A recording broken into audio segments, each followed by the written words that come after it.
Jornalismo. Jornal Gente. Bandeirantes. E como prometemos, vamos conversar com o relator da reforma política, o deputado paulista do PT, Vicente Cândido da Silva. Bom dia, deputado. Bom dia, Zé Paulo. Prazer falar contigo, com teus ouvintes. Saudade da Rádio Bandeirantes, pelo menos do teu programa. Obrigado, deputado. Estamos na contagem regressiva aí, né? Até sexta-feira tem que sair alguma coisa nessa reforma, né? Aos 49 minutos do segundo tempo. O que o senhor acha possível que saia nessa reforma? Porque não vai ser aquela reforma que todos nós queremos, né? Olha, podemos contabilizar aí o fim de coligação a partir de 20, cláusula de barreira a partir de 18 e um fundo público com algum regramento mais severo, vamos dizer assim. E mais algumas matérias correlatas, mas muito aquém do que o Brasil precisa, Zé Paulo. Eu espero que meus pares continuem pautando aqui a reforma política, mesmo depois aqui do princípio da anualidade, para que a gente possa dar uma resposta para o Brasil e para o mundo, né? É vergonhoso, né? Como tantas outras matérias aqui do Brasil, quando se compara o nosso sistema político com o mundo. Nós vamos continuar tendo ainda a eleição mais cara do planeta, o processo político mais esquizofrênico, ou seja, isso é muito ruim, né? Isso é muito excludente, é muito tudo, né? O sistema político com menor participação das mulheres no parlamento e na política como um todo, e pela crise que nós estamos vivendo, era o momento de dar uma resposta mais efetiva. Agora, isso não precisa obedecer necessariamente o princípio da anualidade. Este Congresso pode continuar debatendo e pôr na pauta, como o próximo Congresso eleito também tem o dever de fazer. Agora, na sua opinião, como conseguir morigeração nos gastos aí de campanha, hein?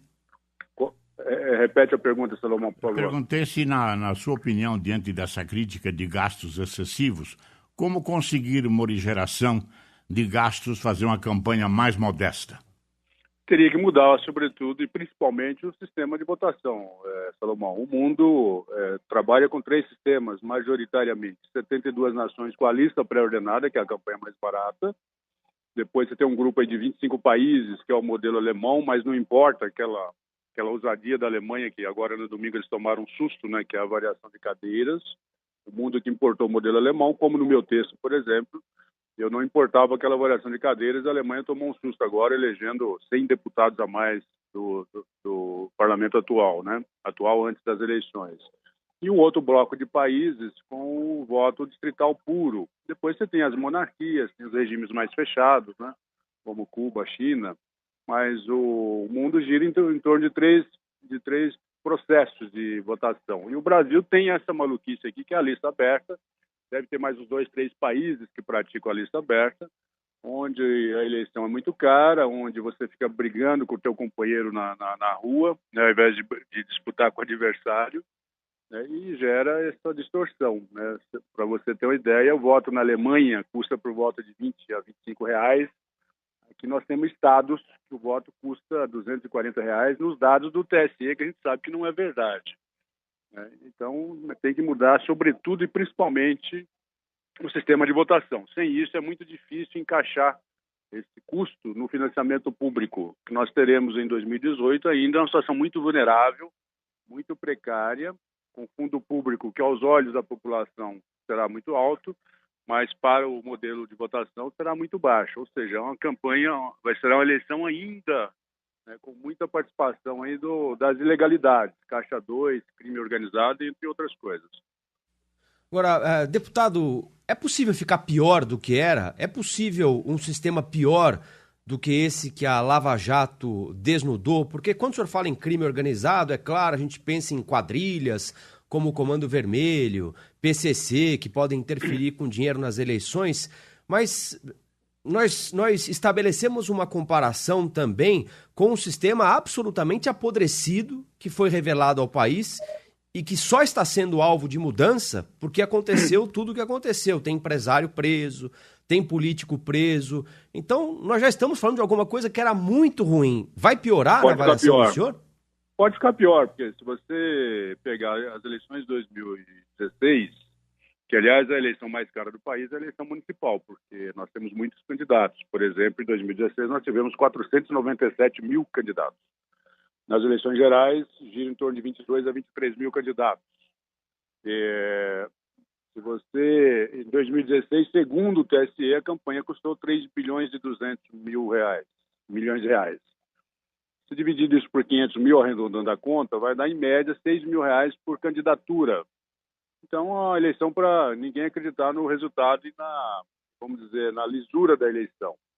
Tiveram 750 mil doadores, pessoas físicas, já os dados levantados pela Justiça Eleitoral. Desses 750 mil, 300 mil não têm capacidade de doação. Aí você vai investigar de onde veio o restante do dinheiro, você não consegue detectar. Ou seja, foi uma campanha super anormal, já uma campanha com risco muito alto. Se for investigar, nós vamos descobrir coisas horríveis, e a 2018 caminha numa linha parecida. Então pode ficar pior. O que os meus pares aqui, as bancadas, os partidos não estão enxergando, não querem enxergar, né, que nós podemos colocar o Brasil ainda numa situação pior do que o que aconteceu com a Lava Jato. Principalmente com o dinheiro público, né, por muito pouco que seja, e 2 bilhões não é pouco, mais o fundo partidário, na conta de milhares de candidatos, isso não é fácil de controlar. Eu tenho dito, e a França provou isso anos atrás, que o financiamento público de campanha é bom, é necessário, a maioria das nações praticam, até a próxima crise. Você tem que ter um regramento e uma diligência muito severa com dinheiro público, né? Porque com dinheiro privado aconteceu o que aconteceu, imagina com dinheiro público que entra automaticamente na conta dos candidatos. E esse é um dos riscos que nós vamos ter que conviver com ele em 2018. Deputado Vicente Cândido, nossa entrevista está sendo reproduzida também pelo canal 24 Horas do Grupo Bandeirantes, que é o Band News TV. Pedro Campos. Deputado, queria saber do senhor como fazer o financiamento dessas campanhas sem o fundo público, o fundão, que foi discutido e, segundo o senhor mesmo disse, aí vai ser muito difícil de ser aprovado, né? Como o senhor enxerga que vai ser o financiamento das campanhas numa eleição majoritária, numa eleição proporcional no ano que vem, numa eleição nacional, né, com as regras que valeram para os pleitos municipais nas últimas eleições?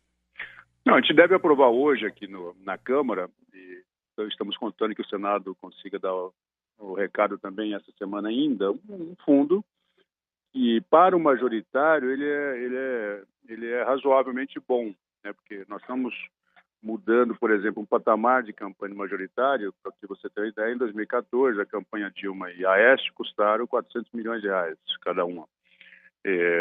Nós estamos limitando aqui o teto em 70 milhões de reais. Se o fundo colocar aí 40, 50 milhões, nós estamos retreinando, né, os políticos brasileiros a fazer campanha barata, né?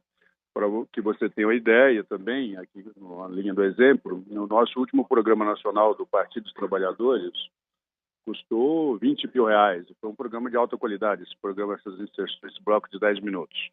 Em outros tempos, isso, na mão de um marqueteiro, ia custar alguns milhões de reais. Então, é a questão de cultura, de esbanjamento que o Brasil teve nesse período, né, de dinheiro que entrava fácil, e as campanhas foram criando as competições que não tem parâmetro no mundo. Tem um depoimento do João Santana e da Mônica no processo aqui coordenado lá, relatado pelo ministro Herman Benjamin no TSE, onde ele diz o seguinte: o programa televisivo de campanha no Brasil não deixava nada a desejar para Hollywood. Mais ainda, ele faz uma segunda frase: e nós aqui já estamos trabalhando aquela vaidade do marqueteiro.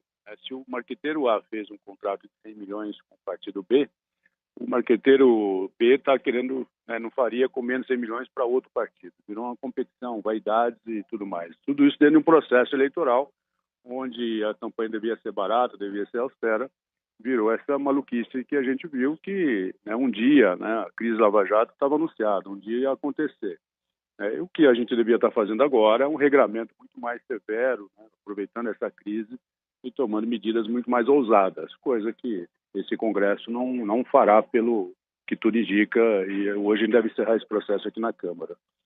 Agora, Vicente Cândido, esses gastos de 400 milhões foram normais, sem a utilização dos recursos espúrios? Ou você está somando tudo? Isso eu estou falando do chamado dinheiro contabilizado, né? Ah, Os dados mostram, Salomão, que esses dados consolidados do TSE, por exemplo, a campanha de 2014, segundo o TSE, a preço de hoje seriam 6 bilhões de reais, 6.200. A de 2012, a preço de hoje, seriam 8 bilhões de reais. Isso dizem, né, que é 1/3 do custo real, né? E quando você sai aí para conferir, isso é fácil de detectar. Ou seja, a campanha no Brasil custa por volta de 20 bilhões de reais. Nisso aí o senhor faz um meia-culpa que não é muito comum no seu partido, o PT, né? O PT ajudou a inflacionar esses valores, né? Ajudou e o que eu esperava, Zé Paulo, é que a gente, né, inclusive o meu partido, fosse mais ousado nessa matéria, da gente propugnar uma reforma política, né, muito mais severa e sem inventar, sem ser de esquerda ou de direita, né? O processo eleitoral não tem muita ideologia, né, porque você tem processo enxuto, isonômico na direita, no centro, na esquerda, na social-democracia. Tanto é que vários pontos unem de A a B, de A a Z, por exemplo, no processo eleitoral.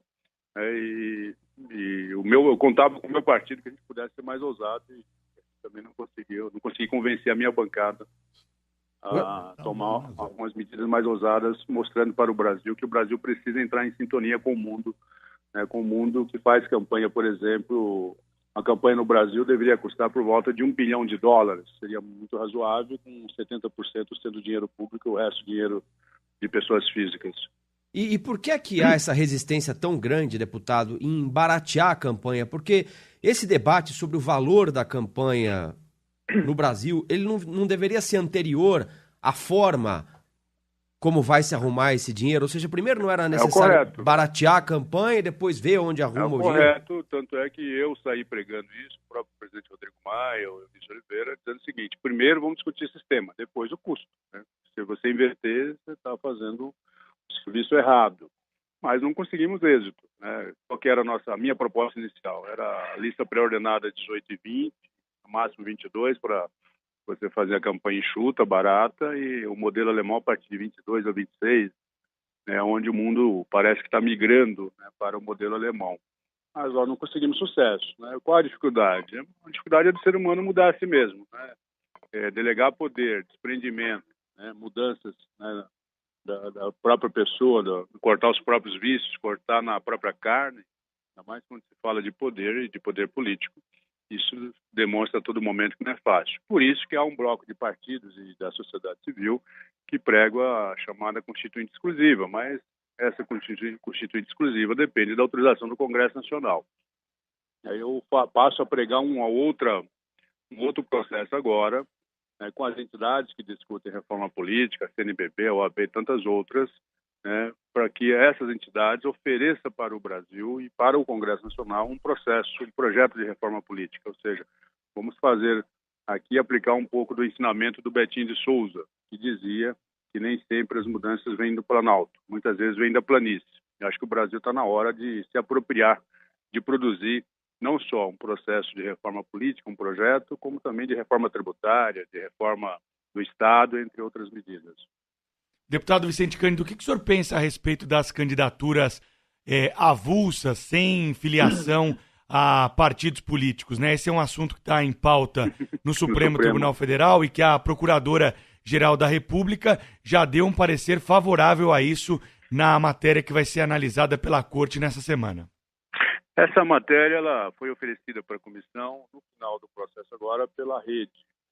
Eu tenho simpatia, né? Não a candidatura avulsa em si, mas a candidatura cívica, né? Que é um grupamento de pessoas que tem ali identidade, que vai trabalhar por dentro do partido ou de alguma forma associativa, até porque a política não se faz sozinha ou individual.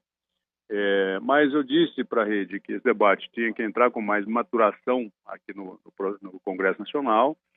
E, nesse momento, para o Brasil, eu acho inadequado você adotar. Você poderia até aprovar nessa medida, no processo de longo prazo. Olha, isso aqui vai entrar em vigor em 2022, 2026. Isso existe em alguns países da Europa, onde tem já uma malha partidária muito mais consolidada, muito mais construída, uma cultura política e cidadã muito diferenciada do Brasil. nesse momento aqui é mais risco do que solução, porque tem muita negação da política, muita negação do partido, uma deterioração dos partidos muito grande. Acho que nesse momento não caberia, mas por um processo de maturação, de enxugamento, de você ter partidos estruturados, partidos que não têm dono, eu acho razoável essa proposta. O Supremo poderá decidir, porque à medida que o Legislativo não decide sobre não só essas questões, né, da reforma política, a Corte Constitucional, né, que faz o papel de Corte Constitucional, no mundo inteiro é assim. Eles atuam exatamente nas lacunas, nos impasses do Poder Legislativo, né, que às vezes nem coloca na pauta, os juízes têm que ter algum parâmetro para julgar. Então, o Supremo deve julgar e aqui vai restar para os parlamentares a reclamação, uma reclamação sem motivo, porque seria competência nossa tomar a iniciativa e prover o Brasil de arcabouço jurídico de matérias não só dessa natureza, mas de tantas outras. Deputado Vicente Cândido, o senhor falou aí que os seus pares parece que não percebem que pode piorar muito aí. Infelizmente, Zé Paulo. Então, quem que tá trabalhando em sentido contrário ao seu aí?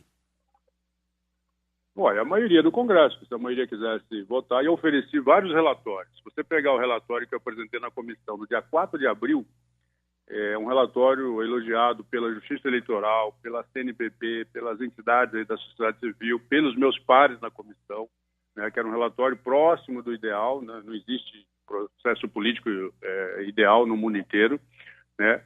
E eu fui desmontando, fui desconstruindo o relatório para tentar fazer acordo, né? Ao ponto de que o que nós vamos votar hoje é um relatório muito reduzido, reduzidíssimo. Mas a cláusula de desempenho parece que é quase unanimidade aí, né? Isso já foi votado e acho que já está, o Senado deve estar liberando hoje, eu já até votou semana passada, se não me falha a memória, isso já está resolvido. Porque havia uma aplica dúvida. até 2030, né? Havia uma dúvida, né? Que nós temos quase 30 partidos representados aí no Congresso, né? 28 e mais uns 40 autorizados pelo TSE e 35 disputaram as eleições em 2018. Em 2014. Não dá, né? Não dá. Né? É muito difícil. Não há tantas tendências, né, na sociedade que justifique tantos partidos. Nesse ponto, Zé Paulo, o Supremo faz até a meia-culpa, né? Porque o Congresso Nacional, em 2005, votou a cláusula de barreira de 5%. O Supremo derrubou, alegando aí a liberdade de associação, a liberdade partidária. Hoje ele faz a meia-culpa. Então, se o Supremo legislar sobre isso, não está fazendo mais que obrigação, porque derrubou e hoje deveria estar com 8, 10 partidos, nós temos 28. Então, o Legislativo até que fez a parte dele lá atrás, né? E essa cláusula que nós aprovamos agora é muito tímida, ela vai incidir em 2030 com 3%. Com fim de coligação, a previsão é que você chega lá em 2030 com 10, 12 partidos, né, que seria bastante razoável para um processo democrático. Então vamos acompanhar essa contagem, como o senhor disse no começo da entrevista, aos 49 minutos. O juiz está dando mais 3 minutos aí, né, até sexta. Então... O meu time já fez vários gols aos 47, 49, tá certo? Inclusive contra o teu São Paulo. Vamos torcer para que faça hoje aqui. Nem precisa dizer qual é o seu time. Bom dia, deputado. Bom dia, um abraço. Obrigado.